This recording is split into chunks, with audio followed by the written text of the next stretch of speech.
Huh? Huh? Hey, what are you doing? Deadpool. Dead things. Dried up. Crunchy? Bugs? Bugs are crunchy. In Thailand, they have booths, not booths, cart, that serve you lightly fried insects in a bag, like you'd buy a bag of popcorn. So could I eat them? Could I eat insects? Let's say in the wild, alone, in like a survival situation, big, fat, squirmy bug, put it in my mouth? No, I'm not doing that. I don't think I'd be very good at surviving alone. Not at all. I'm not eating bugs, and I'm not cutting off my fucking arm. I'm just gonna lay there and die. But, for real, maybe stranded on an island, what would I do? What would happen first? What would happen first was, I'm not alone and stranded. I'm not alone and stranded. I'm not alone and stranded. And then it gets dark. And then I'm like, fuck, I think they abandoned me.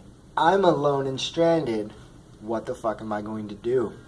And then it starts to rain. And then I crawl under a tree and I twiddle my thumbs and I just be bored.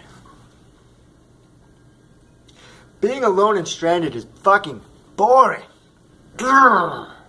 And then rain, boredom, withdrawals.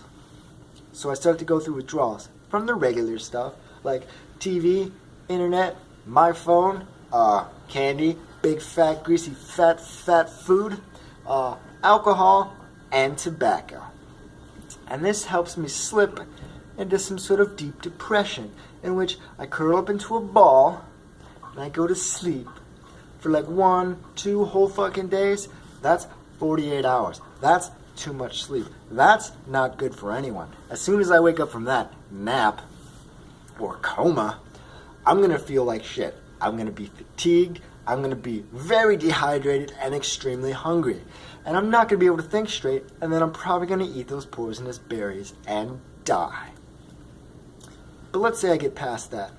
Let's say Let's say I start surviving like a regular person would. I build a fire and a hut and other stuff, and I'm doing okay. And then 2 things happen to me. One, I can't stop thinking about, wow, what an awesome story. How amazing. Everyone's going to want to hear about this. I better make it good. So I start to practice my story and what I'd say to interviewer peoples, and when I go on TV like Conan, or whatever the fuck they talk about. And the second thing I would do is I would look deep inside and reach in and pull out my fantastic new lease and meaning of life, and I bask in it. Because that's what you do when you're alone. You find the wonderful meaning of life, and everything is all right, and everything feels good, and I feel fantastic. And then maybe I'll find that package with the wings on it or whatever the fuck, and then I'll be like, you know what? The rum has been gone long enough. It's time for me to lasso a couple of sea turtles and get the fuck off this island. Savvy? So then I make it back, and everyone's like, yay, go Frank. Congratulations. They're all clapping and wooing and like, yeah. I'm like, yeah, go me. I'm awesome. Like, yeah, you are, Frank. You did it. You fucking did it. You made it. I'm like, that's right. I made it. I survived. Alone on a fucking desert island. Deserted island. Like, what? Deserted island? What are you talking about? Yeah, dude, that island, man, you should have been there. It was awesome. I was doing manly fucking shit. I grew a huge beard. I was spearing fucking fish with a spear that I whittled. It was awesome.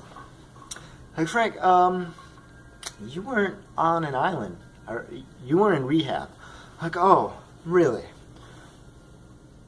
Isolated on an island. In rehab. Tell me, what the fuck's the difference? Either way, you assholes abandoned me. But I'm over it, and I feel great. 3 months is good. Let's go get a drink. Listen, I have a new lease on life, alright? I don't have to quit anything. I just need to find balance, alright? Really, it's not my fault. You assholes couldn't handle my goddamn drunken boxing. Woo!